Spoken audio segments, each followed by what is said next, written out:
একটা নতুন ব্লগে সকলকে স্বাগত। আমি আজকে যাচ্ছি হচ্ছে মন মানে না দেখতে। শাশ্বত চ্যাটার্জির মেয়ে হিয়া চ্যাটার্জির প্রথম সিনেমা, ডেবিউ সিনেমা। তো চলো দেখি শাশ্বত চ্যাটার্জির মেয়ে কেমন সিনেমা করেছে, তার প্রথম সিনেমা দেখতে। যদিও আমার শাশ্বত চ্যাটার্জির মেয়েকে খুব ভালো লেগেছে ট্রেলারে গানগুলোও বেশ ভালো। আর এমনি যে হিরো সেও নতুন, তাকে আমরা খাকি দ্য বেঙ্গল চ্যাপ্টারে ভিলেনের রূপে দেখেছিলাম। হ্যাঁ, তো তাকে সে হিরো হচ্ছে। তো আমি মেনলি শাশ্বত চ্যাটার্জির মেয়েকে দেখতেই যাচ্ছি। আর এমনি সিনেমার ট্রেলারটা দেখে আমার বেশ প্রমিসিং লেগেছিলো। আর আমার এরকম রমকম দেখতে ভালোই লাগে। তো বেসিক্যালি এটা তো রমকম সিনেমাই, মানে মন মানে না। তো চলো দেখবো। এখন আমি ভেবেছিলাম যে প্রথমে আমি SSR আরতি, যেটা সানসিটি মলে বারাসাতে চাপাটালির মোড়ে যেটা রয়েছে, সেটা দেখবো। বাট ওটায় 4:45 ছিল, ঠিক আছে। তো এখন ওটা আমার ট্রেন লেট করাতে ওটা মিস হয়ে গেছে, ঠিক আছে। এখন অলরেডি 4:50 বাজে, 5 মিনিট হয়ে গেছে। তো আমি তাই ভাবলাম যে জয়াতে 5:15-তে শো রয়েছে, তো চলো 5:15 শোটাই দেখবো। জয়াতে যাব, টিকিট কাটা হয়নি। তো টিকিট কাটবো গিয়ে। তো চলো জয়াতে যাই, আজকে দেখবো মন মানে না। তো এখন আমাকে দৌড়োতে হবে, কারণ যেহেতু আমি চাপাডালি অবধি চলে এসেছিলাম, তখন আমি যাব হচ্ছে জয়াতে, মানে ডাকবাংলো মোড়ে যেতে হবে। তো চলো যাওয়া যাক। তো আমি চলে এসেছি জয়া সিটি মলে মন মানে না দেখবো বলে। তো চলো জয়া সিটি মলের ভিতরে ঢোকা যাক। তো এখানে মন মানে না একটা কাট আউট পেয়ে গেছি। এই যে রাহুল মুখার্জি পরিচালিত, রিয়া চ্যাটার্জি, ঋত্বিক ব্যানার্জি অভিনীত সিনেমা মন মানে না, রিয়া চ্যাটার্জি ডেবিউ সিনেমা। তো আগে এই কাট আউটটার সামনে একটু ছবি তুলে নিই, তারপরে টিকিট কাটতে হবে। আমার টিকিট কাটা নেই, ওই জন্য আগে টিকিট কেটে নেবো। তো চলো টিকিট কেটে নেওয়া যাক। তো টিকিট কেটে নিয়েছি, তো এবারে সিনেমা হলের ভিতরে ঢুকবো। টিকিট কেটে রিয়া চ্যাটার্জি ডেবিউ সিনেমা মন মানে না দেখবো। তো আমি এখন সিনেমা হলে বসে পড়েছি। দৌড়োতে আসতে হয়েছে, দৌড়োতে এসে টিকিট কেটে আমার পছন্দ মতো সিটে বসে পড়েছি। তো এখন বেশি লোক নেই, বেশি লোক আসেনি। তো যাই হোক, আমি দৌড়োতে এসে আমার পছন্দ মতো সিটে বসে পড়েছি। তো সিনেমা একটু পরে শুরু হবে, তো চলো সিনেমা শুরু করা যাক। তো দেখবো ইন্টারভেলে যদি পারি তাহলে তোমাদেরকে ফার্স্ট হাফটা কেমন হলো সেটা জানাবো। আপাতত সিনেমা শুরু হবে।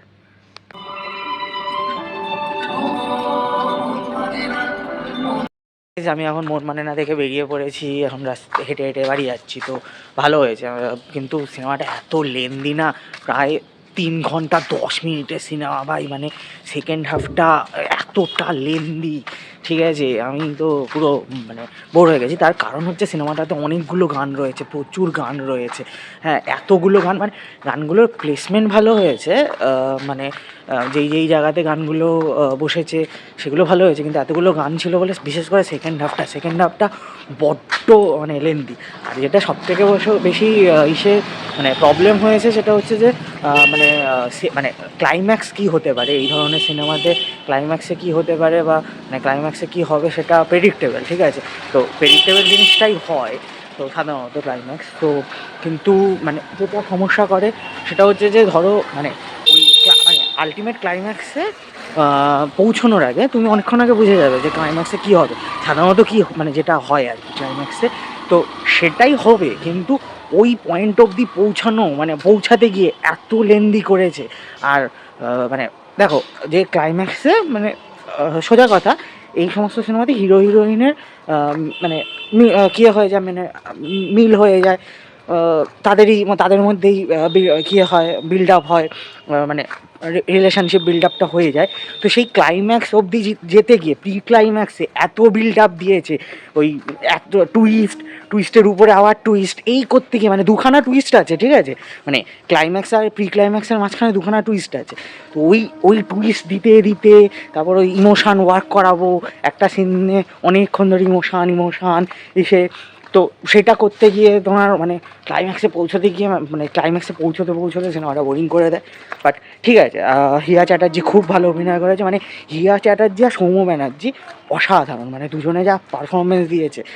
ঋত্বিক ভৌমিক ঠিকঠাক আছে, বাট ঋত্বিক ভৌমিকের পারফরমেন্স অতটাও আমার ভালো লাগেনি।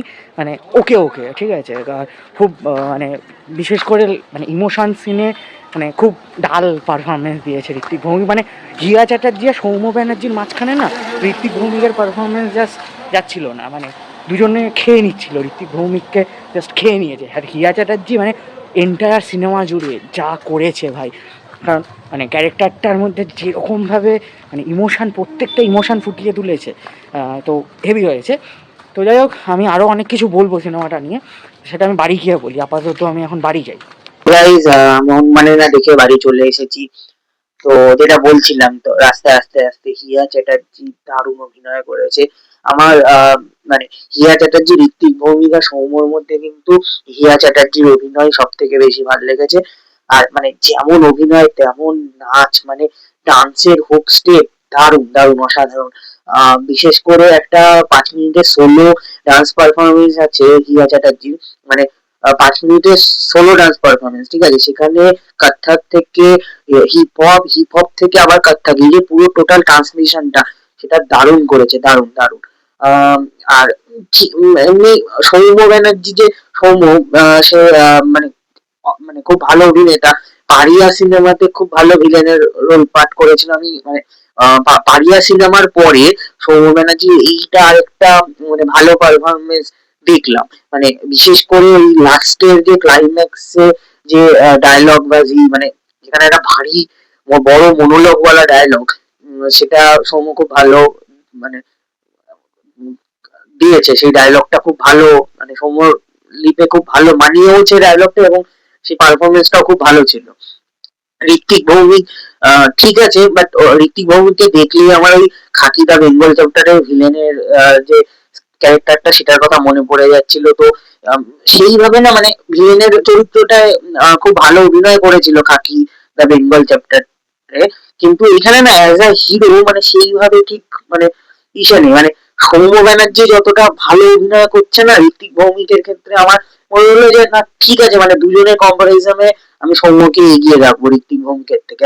বাট আর ঋত্বিক ভৌমিকের একটু এক্সপ্রেশনের সমস্যা হয়, মানে আমার ঋত্বিক ভৌমিককে অনেকটাই মানে ইয়াস দাশগুপ্ত মার্কায় লেগেছে। হ্যাঁ, সব জায়গাতেই একই রকম এক্সপ্রেশন, মানে বিশেষ করে ইমোশনাল সিনে যেখানে আরো বেশি এক্সপ্রেশন দরকার ছিল, সেখানে ঋত্বিক ভৌমিক অতটা ভালো এক্সপ্রেশন দেয়নি। আর সিনেমাটা ভাই প্রায় 3 ঘন্টা 10 মিনিটের, মানে সিনেমাটাকে আরো কাটা যেত, মানে অন্তত মানে 20-30 মিনিট কাটাই যেত, ঠিক আছে? মানে মানে স্ট্রেচ করে করে মানে এডিটিং একেবারে বেকার, মানে আরো ভালো এডিট করা যেত, সিনেমাটাকে আরো ছোট করা উচিত ছিল।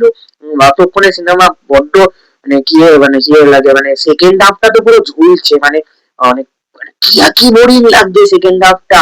আর মানে এডিটিং আরো বেটার হতে পারতো। আর সিনেমাতে তো অনেকগুলো গান, মানে এতগুলো গান না, যদিও গানগুলো মানে ঠিকঠাক জায়গায় প্লেস হয়েছে স্ক্রিন প্লেতে, বাট তা অনেকগুলো গান, মানে বিশেষ করে কারণ জোহারের সিনেমার যে মানে ট্রুপস গুলো, প্লট গুলো, সেগুলোর সাথে অনেক জায়গাতে মিল পাবে, ঠিক আছে? মানে অনেক হিন্দি সিনেমা কারণ জোহারের খুব বিখ্যাত বিখ্যাত সিনেমা থেকে ইন্সপায়ার্ড হয়ে বানানো হয়েছে। এবার খুব ভালো করে লক্ষ্য করলে দেখা যাবে কারণ জোহারের বিখ্যাত বিখ্যাত সিনেমাগুলোতেও কিন্তু অনেকগুলো করে গান, হিট হিট গান, সেগুলোতে কিন্তু অনেকগুলো গান, এবং সেই সিনেমাগুলো প্রায় 3 ঘন্টার কাছাকাছি সিনেমা। মানে বুঝতেই পারছো আমি কোন সিনেমাগুলোর কথা বলছি, কারণ জোহারের বিখ্যাত সিনেমা শাহরুখ খানের সাথে বেশিরভাগই।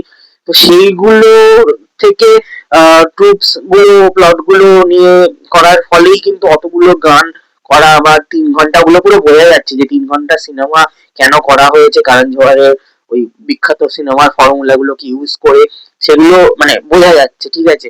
অতটা মানে দরকার ছিল না, ঠিক আছে? তুমি ট্রিবিউট দিচ্ছ, ইন্সপায়ার হয়ে বানাচ্ছ, ঠিক আছে, বাট এতটা দরকার ছিল না। ডায়লগ রাইটিং খুব ভালো হয়েছে, বিশেষ করে পাঞ্চ লাইন গুলো, সিনেমাটিক মেটাফর গুলো, সেগুলো খুব ভালো হয়েছে। ক্যামিওস গুলো ভালো হয়েছে, বিশেষ করে রুক্মিণীর ক্যামিওটা বেশ ভালো লাগে। যদিও মানে ওটা একটা ইউনিভার্স ক্রিয়েট করেছে কিসমিসের সাথে।